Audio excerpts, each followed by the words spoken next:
I think initially Korean War veterans were very reticent to talk about the war because when they came home, you know, first of all, it wasn't the generational experience of World War II. You think about the number of men in the military in the Korean War years, loosely defined 1950 to 1956, you have about 6 million.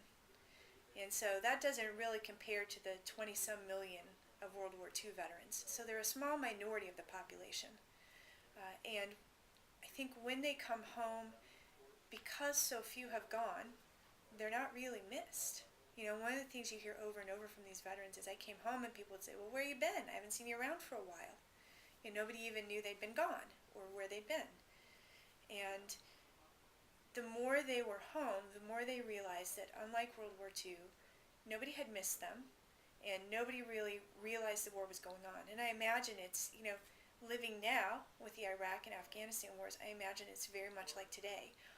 In Fayetteville, we have a little better view because Fort Bragg is the largest military base in the country, and so many, many fathers and husbands are away.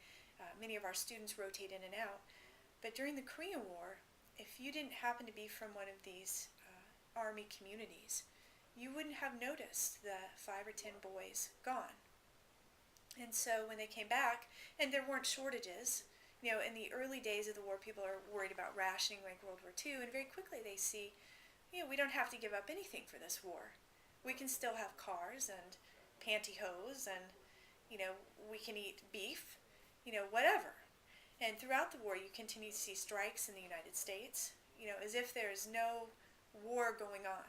It's business as usual. And so when they come back, nobody wants to hear about this war that nobody knows about in a place nobody cares about. It's this little squalid country in Asia, a million miles away. Nobody wants to know. It's not even in, after the first few weeks of the war, it's not even on the front page. If you're looking for Korean War news, and I looked through a lot of the newspapers, you're looking on, page 50. You're not looking on page 1 or 2. And so I think they just don't talk about the war early. And then I think by the time they think about talking about the war, it's long past.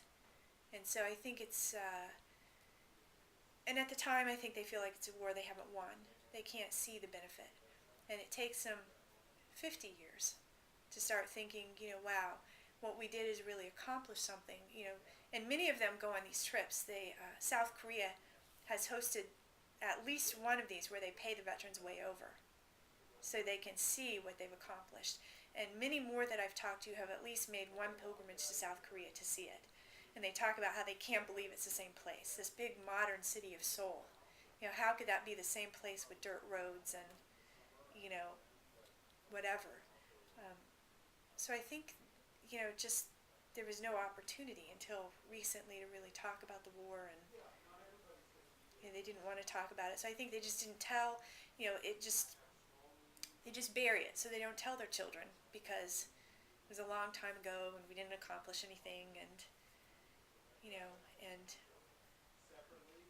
maybe feeling embarrassment over the way things worked out.